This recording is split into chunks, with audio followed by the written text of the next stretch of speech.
So I've been meaning to make this video for a long time. I don't know why I took until now to do it, but it's time. And this is a video where we talk about using ice in recovery as a basketball athlete. And we're going to go into the actual science of it, which you can easily confirm by Googling, going on Wikipedia and following the sources and all that. So this is not witchcraft, it's not, you know, this is cutting edge stuff. This is science, okay? So you've seen some of my videos on self-massage. I think this is basically the best way to spend your time in recovery, that and walking around and moving light weights and stuff like that, you know, just getting the body moving. And I'm talking about the science of that and the science of ice. So if you get injured, and we're constantly getting injured just by having impacts, hear that sound? That's an impact. Sound is, you know, in physics, is the sound of an impact, right? So every time we're running and we're stomping our feet, that's impact and that's injury. Small amounts. Injury is not binary. It's from like a scale of 0 to 100. My knee's at 10 out of 100. It's pretty good, not very injured, right? So, but from playing a bunch of basketball yesterday and doing a lot of jumping and a lot of jump shooting, it is out of 10. It's got all these nicks and stuff. And what's going on in there is my body sends a signal when we have any amount of injury just from ground impacts. Our body sends a signal, and that signal has white blood cells come to the area. White blood cells are the healing cells. They're bigger than red blood cells. Leukocytes, whatever you want to call them. A lymph. It sends those to the area, and they basically clear waste and do repair and stuff like that. And that's good, right? Because without inflammation, without the leukocytes, without the white blood cells, without the lymph, there's no healing. We need those white blood cells to go in there. But we want them to leave also, because if they just stay in there and the white blood cells just go and it just keeps swelling up and our knee or ankle gets bigger and bigger, it doesn't clear, then we really lose our range of motion and we lose our strength, and that starts to cascade and affect our body in other ways. So it's really important that we have these repair cells come through, and it's really important that they get out in a timely fashion. So here's the science of it, and I've talked about it in a couple other videos. There's 2 circulatory systems in the human body. If you're curious, look this up on Google.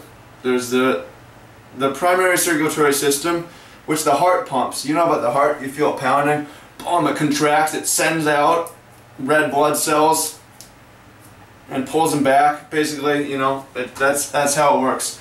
But the white blood cells, the lymph, the healing, the inflammation, heart doesn't control it. The only way to clear and move this is through muscle contraction, actually. So like if I am having swelling in and around my knee, in order to clear that, I need to be contracting the muscles in the leg up and below that.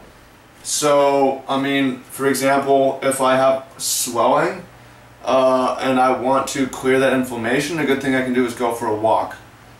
Light exercise clears that inflammation. Another thing you can do is use self-massage, or if you can afford a physical therapist, do that too. Like, it physically forces muscle contraction and pumps, you know, you can just see the white, you can see the inflammation pumping out. I'm physically pushing the inflammation out, yeah? Does that make sense? That's the science behind it. If you want to look that up, the lymphatic system. The lymphatic system is basically how the healing occurs. So I think that's all you really need for most kinds of injuries. You just force muscle contraction. You go for walks, you do massage, you move light weights. I think that's a great way to recover. But let's talk about ice and what ice does, because a lot of you guys are being told rest, ice, compression, elevation after what? Every time you play basketball, because we're always accruing little injuries, right? Rest, ice, compression, elevation. Well, what does ice actually do? What ice does, it does nothing in clearing inflammation. That's just science. It just doesn't clear inflammation. It doesn't move, it doesn't pump the body, right? It doesn't pump the body.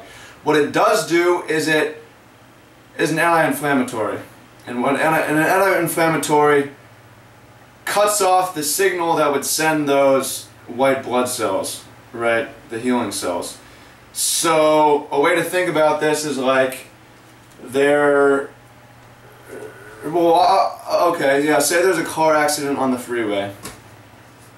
You want these ambulances and cop cars to go there and to clear it up and get out. But when they go there, there's going to be a lot of congestion. Traffic's going to get bad. But what you want to do is clear those helper cars, get them the hell out when it's time for them to get out. But if they never go in the first place, that's a problem, right? The road's never going to get cleared. And if we use anti-inflammatories and say we completely cut off the signal that would send these helper cells and would cause inflammation, then that healing never occurs. The congestion never occurs, but we can clear the congestion anyways. So that makes a lot of sense to me, and I mean, I learned this through talking to smart people and using the internet to discover the science of it. It makes a lot of sense and really changes the way that I train in my recovery, and it's helped immensely. I mean, my athleticism is at an all-time high right now from what I'm doing, and I used to do a lot of icing. I know you're going to see a lot of NBA players ice. I think that their training might be wrong. A lot of them don't ice, some of them ice.